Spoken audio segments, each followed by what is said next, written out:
মসজিদ আল্লাহর ঘর, কোরআনে কোনো আয়াত নাই। আমি এই কথা বলছিলাম। এক ইমাম সাহেব এই কথা মিথ্যা প্রমাণ করছে।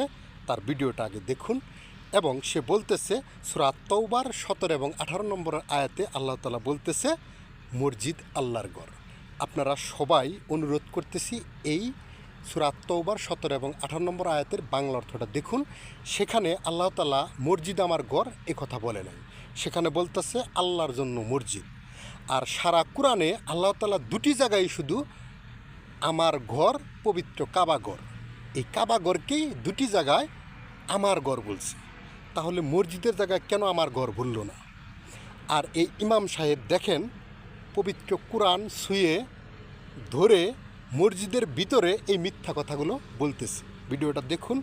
আর আমি পবিত্র কাবা ঘর, আল্লাহর ঘর, এই আয়াতটা দিতেছি ভিডিওর শেষে। নিয়ে যা তোর দলিল সূরা আত-তাওবা আয়াত নাম্বার 17 এবং 18।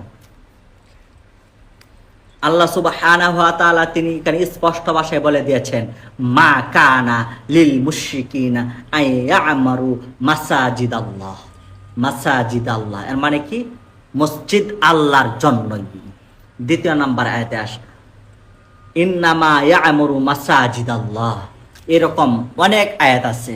সূরা আল বাকারার মধ্যে আছে 29 নম্বর পারায়, সূরা জিনের মধ্যে আল্লাহ সুবহানাহু ওয়া তাআলা তিনি স্পষ্ট ভাষায় তিনি বলে দিয়েছেন, ওয়া আন্নাল মাসাজিদাল্লাহ ফালা তাদউ মাআল্লাহি আহাদা।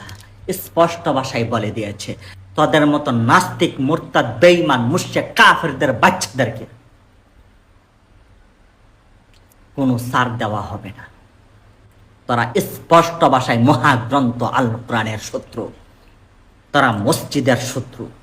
তারা এই ইমাম সাহেব হুজুরের কথা তো শুনলেন, কোরআন শরীফ ছুঁয়ে মসজিদের ভিতরে কিভাবে মিথ্যা কথা বলতেছে। আপনারা কি সূরা তাওবার 17 এবং 18 নম্বর আয়াতটা মিলিয়েছেন? সেখানে কি আল্লাহ তাআলা আমার ঘর বলছে?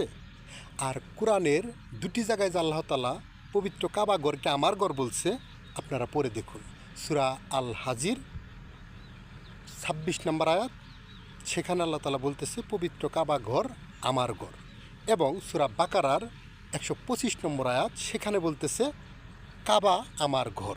তো এখানে তো ডাইরেক্ট আল্লাহ তাআলা বলল আমার ঘর, কিন্তু মসজিদের বেলায় তো তা বলে নাই। মসজিদের বেলায় সূরা তাওবার 17 এবং 18 নম্বর আয়াতে বলতেছে আল্লাহর জন্য, মসজিদ আল্লাহর জন্য। তাহলে এখন মিথ্যা কথা কে বলল, এই ইমাম সাহেব নাকি আমি? আপনারা দয়া করে এই অর্থগুলো মিলিয়ে কমেন্ট করবেন। আর এই সত্য সবাইকে জানিয়ে দিবেন যে লেবাস পরিধান করে কে মিথ্যা কথাগুলো বলতেছে। সত্যের জয় হোক।